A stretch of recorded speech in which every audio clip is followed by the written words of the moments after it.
کھیلتا رہوں، یہ اسم ہے، یہ حرف ہے، یہ فعل ہے، یہ مرکب ہے، غیر مرکب ہے، یہ جو ہے وہ، میں یہی کرتا رہا. لیکن انہی لفظوں میں میرے رب کا نام بھی آیا، اس میں جلالت بھی آیا.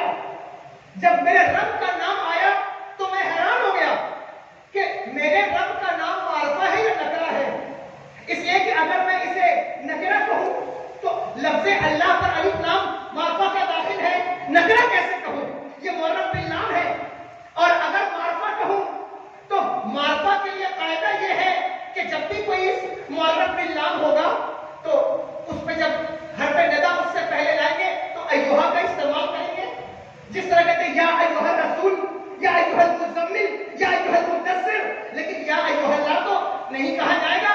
تو میں معرفہ کہوں نکرہ کہوں، میں کافی دنوں پریشان رہا اور میں نے اپنے طور پر ایک بات سیٹ کر لی، لیکن وہ اللہ کے اس میں جلالت کے مطابق نہ تھی. میں نے اس کو کینسل کر دیا اور میں نے کہا جس طرح اللہ کی ذات کسی کے سمجھ میں نہیں آتی، اس کا نام بھی کسی کے سمجھ میں نہیں آتا. بس یہ ایک بات میری بخشش کا ذریعہ بن گئی. اگر کوئی بات سمجھ میں نہ بھی آئے تو اس کو اتنے اللہ کا کلام ہے. اللہ نے تم سے پوچھا کہ تم کو سمجھ میں نہیں آتا پھر بھی سنتے تھے. کائنات تیرے قرآن کا ذکر ہوتا تھا، آتا تھا تو بھی سنتے تھے، نہیں آتا تھا تو بھی سنتے تھے. ہو سکتا ہے یہی بات ہمارے اور آپ کے لیے ذریعہ نجات بن جائے. حضرت میر عبد الواحد بالگرامی رحمۃ اللہ تعالی علیہ سے کسی نے پوچھا کہ حضور نماز پڑھتا ہوں، حظ نہیں ملتا، حلاوت نہیں ملتی، لذت نہیں ملتی، اس کا ذائقہ نہیں ملتا. کہنے لگے واہ واہ، ہم تو وہ ہیں کہ جو نماز پڑھتے ہیں تو مزہ ملتا ہے اور تم کو مزہ نہیں ملتا، اس کے بعد بھی صرف اس کی نوکری کے لیے نماز پڑھتے ہو. ہم سے زیادہ تو تم ہی کامیاب ہو. اللہ اکبر. کبھی ایسا ہوتا ہے کہ تبلیغ کرنے والا پیچھے رہ جاتا ہے اور سننے والا کہیں کا کہیں پہنچ جاتا ہے. ایسا ہوتا ہے. تو فرمایا لا الا، یہ حرف تنبیہ ہے. بلاغیوں کے ہاں کسی چیز کی اسپیشلائزیشن کے لیے اس کو بعض اوقات ممتاز کرنے کے لیے بھی اللہ کا استعمال ہوتا رہا ہے. لیکن یہ ایسی بات ہے جس پر کوئی اعتراض کر سکتا ہے. لیکن بہرحال اللہ ایک ایسی چیز ہے جو لوگوں کی اٹینشن کو کھینچتا ہے اور اسے کہتا ہے سنو جو بات تم سے کہنا چاہتے. کیا؟ ان اولیاء اللہ لا خوف علیہم ولا هم یحزنون. یہ آیت آپ نے بار بار سنی ہے، بس اس کا معنی مجھے بیان کرنا اس لیے کہ زیادہ تر خطاب میں ایسا ہوتا ہے، مجمع بہت بڑا ہے، انتشار ہے، تقریر کرتے رہے اور آیت پڑھ دیا اور پھر 3-4 سال کو آیت یاد ہی نہیں آتی کون سی آیت پڑھا تھا. لیکن یہ مجمع ایسا نہیں، ایک نورانی روحانی میں اس کو محسوس کر رہا ہوں اور میں اللہ سے دعا کرتا ہوں اللہ اس کی برکات دے. میں آیت پر کچھ بات کرتا ہوں. فرمایا لا خوف علیہم ولا هم یحزنون. اللہ کے ولیوں کی ایک نشانی بیان ہو رہی ہے، اس کو آپ سن لیجئے. اس سے آپ کے جو بنیادی عقائد ہیں وہ سیٹ ہو جائیں. کہا اللہ کے ولی وہ ہیں جن کو کوئی خوف نہیں اور نہ وہ غم کھائیں گے. کوئی خوف بھی نہیں ہے اور حزن بھی ان کو نہیں. یہ علماء بیٹھے ان سے آپ پوچھئے، یہ ایک اصولی بات ہے. خوف انسان کو اپنی جان کا ہوتا ہے اور حزن انسان کو اپنے دوستوں کی جان کا ہوتا ہے. اگر اسی پر بات کروں گا پھر بات لمبی ہوگی، لیکن اس پر آپ اعتبار کیجیے. اس کی مثال قرآن سے دیتا ہوں. جس وقت اللہ تبارک و تعالیٰ نے کہا لا تحزن ان اللہ معنا، یہی آیت فی الغار ہے، حضرت سیدنا صدیق اکبر ہیں، یہ انہی کے لیے ہے یہ آیت. کہا لا تحزن. اسی سے شرح عقائد جو لوگ پڑھ کر آئے ہیں وہ جانتے ہیں، جو نبراس پڑھ کر آئے ہیں علامہ نصفی کی وہ بھی جانتے ہیں کہ لا تحزن میں انہوں نے یہاں سے صدیق اکبر کا ایمان ثابت کیا ہے کہ جو لوگ ان پر حملہ کرتے ہیں وہ کہتے ہیں لا تحزن کا مطلب یہ ہے کہ انہیں اپنی جان کا کوئی خوف نہیں تھا، حضور کی جان کا خوف تھا. اس لیے ان کا ایمان قرآن سے ثابت ہے. ان کے بارے میں کوئی بات کرے کافر ہوتا ہے اگر ان کے ایمان پر کوئی چوں چلا کرے، اس لیے کہ قرآن نے یہ اصول دیا ہے. تو حزن انسان کو دوستوں کی جان کا ہوتا ہے اور خوف اپنی جان کا ہوتا ہے. اللہ کہتا ہے، یہ بہت قابل غور بات ہے، جو لوگ کہتے ہیں کہ صاحب ولیوں کے قریب جانے سے کیا ملے گا، ان کی صحبت سے کیا ملے گا، ان کی دوستی سے کیا ملے گا، ان کی محفل سے کیا ملے گا. کہا لا خوف علیہم ولا هم یحزنون. نہ انہیں اپنی جان کا کوئی خوف ہے، نہ انہیں اپنے دربار میں آنے والوں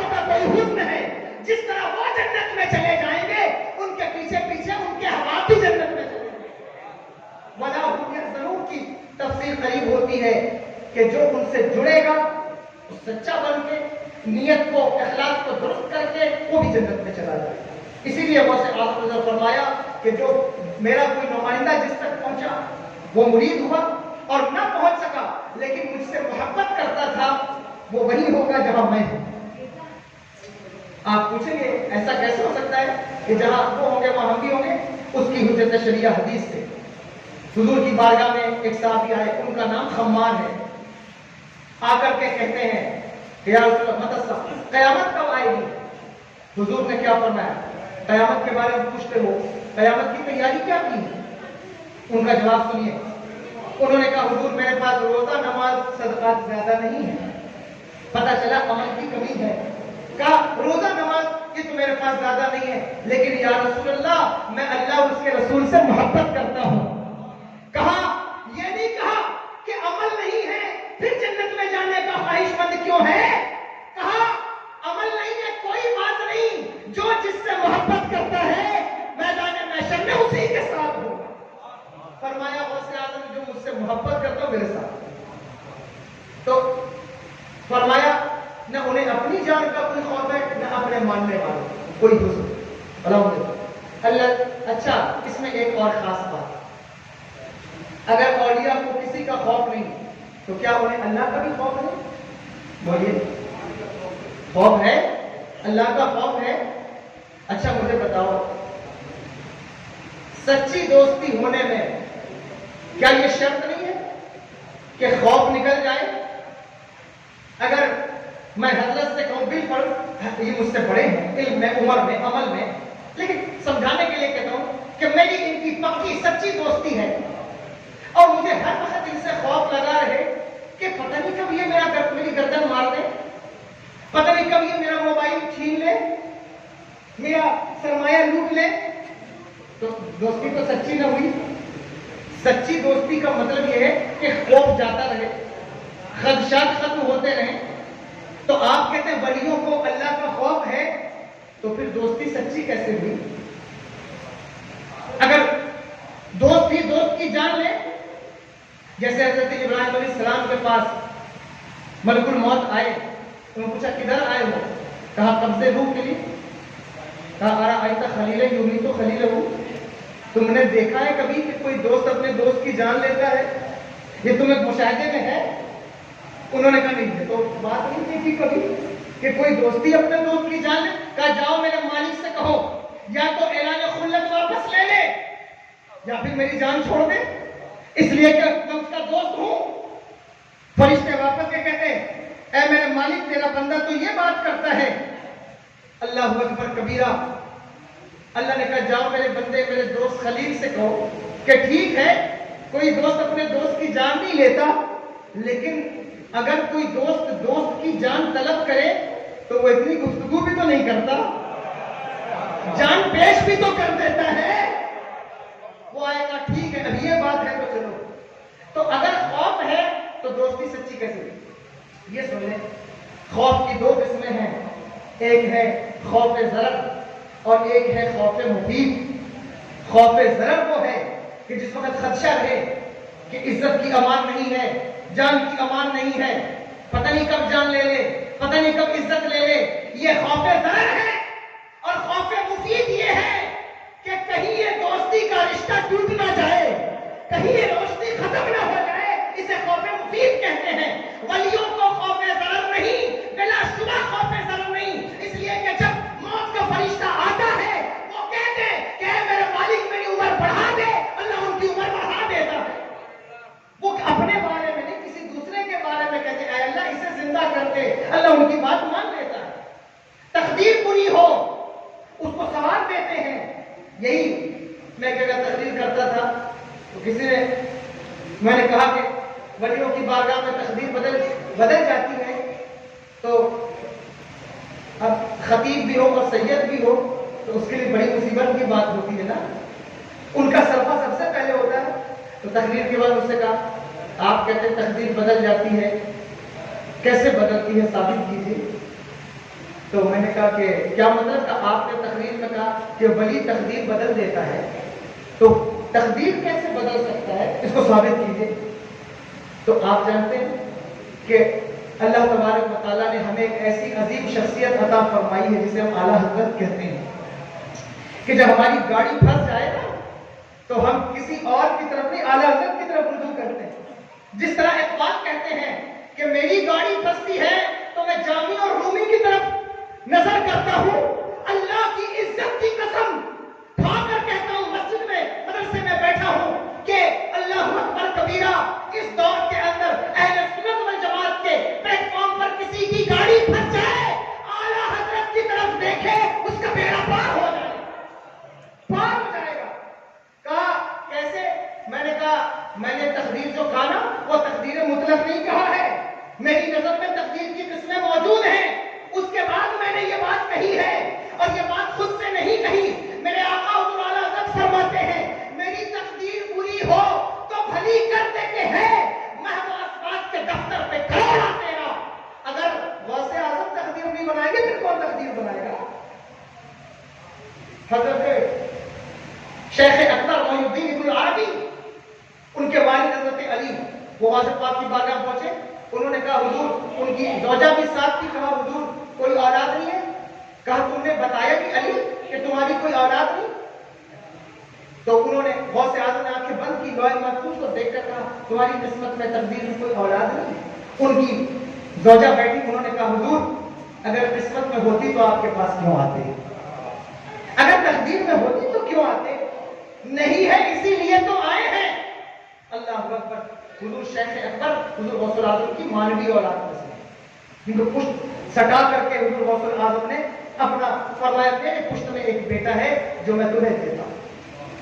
یہ بات کسی اور نے نہیں، خود شیخ اکبر نے رکھا۔ اللہ اکبر۔ کہتے ہیں کہ تقدیر بدل جاتی ہے ولیوں کی بارگاہ، اور ان کو اپنی جان کا بھی کوئی خوف نہیں ہوتا اور اپنے ماننے والوں کا بھی کوئی خوف نہیں ہوتا۔ حضرت ختم کر دوں، بس آیت ختم ہو رہی ہے، تقریر بھی ختم ہو جائے گی اسی کا۔ میرا خیال ہے کہ 15 منٹ مجھے اور ملے گا گفتگو کے لیے، کیونکہ 9:45 ہو رہا ہے، 10 بجے ختم ہو، ٹھیک ہے انشاءاللہ۔ تو انہوں نے کہا کوئی خوف اپنا بھی نہیں اور اپنے ماننے والوں کا بھی نہیں۔ الذین آمنوا وکانوا یتقون، یہ بات یاد رکھیے۔ ولی، اس کی تلخیص بیان کر رہا ہوں، تفہیم ہے، ولی وہ ہوتا ہے جس کا عقیدہ بھی ٹھیک ہو، عمل بھی ٹھیک ہو۔ الذین آمنوا وکانوا یتقون، ایمان والے ہوں گے، ایمان لائیں گے۔ ایمان کیسے درست رہ سکتا ہے جب تک کہ عقیدہ درست نہ ہو؟ پتہ چلا ولیوں کا عقیدہ اور عمل دونوں درست ہوتا ہے، متقی ہوتے ہیں، بچنے والے ہوتے ہیں خرافات سے۔ یہ دو چیزیں اپنے ذہن میں رکھیں۔ دیکھو یہ دور ایسا ہے جس میں ولیوں کو بائی پاس کر کے کوشش کی جا رہی ہے کہ علماء کو پرائرٹی دی جائے۔ علماء کا بہت بڑا مقام ہے، میں انکار نہیں کرتا، لیکن یا ایھا الذین آمنوا اتقوا اللہ وکونوا مع الصادقین کی تفسیر میں بہت سے مفسرین نے لکھا صادقین سے مراد اولیاء ہیں۔ کہا علماء کیوں نہیں؟ کہا اس لیے کہ علماء ایسی کلی ہے جس کا تباین کفر کے ساتھ نہیں ہو سکتا۔ یہ علماء کے لفظ بول گیا ہوں۔ علماء ایک ایسی سفیدی کو سیاہی کے ذریعے سے جانچا جاتا ہے، باطل کو حق کے ذریعے سے جانچا جاتا ہے، خوبصورتی کو بدصورتی کے ذریعے سے جانچا جاتا ہے۔ سمجھ میں آ رہی ہے بات یا نہیں؟ علماء ایک ایسی کلی ہے جس کا تباین کفر کے ساتھ نہیں ہو سکتا۔ یہ کلیین متباینین نہیں ہے۔ وجہ کا اس لیے کہ علم اور کفر جمع ہو سکتا ہے، جمع ہوا ہے۔ کسی کا علم دیکھ کر یہ نہیں کہا جا سکتا کہ بہت بڑا عالم ہے، صاحب یہ بڑا عالم ہے، بالکل ایمان کا پکا ہے، یہ نہیں کہا جا سکتا۔ اس لیے کہ علم اور کفر جمع ہو سکتا ہے۔ داڑھی بڑی ہے، اس کا ویلیو زیادہ کہ بہت بڑی داڑھی ہے، ایمان پکا ہے۔ مدرسہ بہت اونچا ہے، ایمان کا پکا ہے۔ نہیں، یہ وہ چیزیں نہیں ہے جو کفر کا تباین بنے۔ بڑے بڑے یہودیوں کے عالم ہوئے ہیں، علم بھی ہے کفر بھی ہے، بولو ہے یا نہیں؟ معتزلہ کے بڑے بڑے عالم ہیں، علم بھی ہے کفر بھی ہے۔ داڑھیاں بڑے کرنے سے کوئی ایمان کا پکا ہو جائے. صاحب یہاں کئی بے شرموں کے پاس بڑی بڑی داڑیاں ہیں جو اندر جیل کی سزا کاٹتے ہیں. تو پتا چلا مسجدوں کا مینار دیکھ کر, مدرسوں کی اونچائی دیکھ کر, بڑا کتب خانہ دیکھ کر, علم دیکھ کر آپ یہ نہیں کہہ سکتے کہ نہیں یہ ایمان ایک دم پکا ہے. علم اور کفر میں یہ فرمایا یہ کلیہ متباین ہے, ان کے اندر ایسی چیز نہیں ہے کہ جو بالکل سے فرق واضح کر دے. اس لیے کہا کہ ایمان کو جانچنا ہوگا ولایت کے ذریعے سے. توجہ ہے, ایمان کو جانچنا ہوگا, کفر کو جانچنا ہوگا ولایت کے ذریعے سے. کہا وہ کیوں؟ کہا عالم ہوتے ہوئے ایک بندہ کافر ہو سکتا ہے.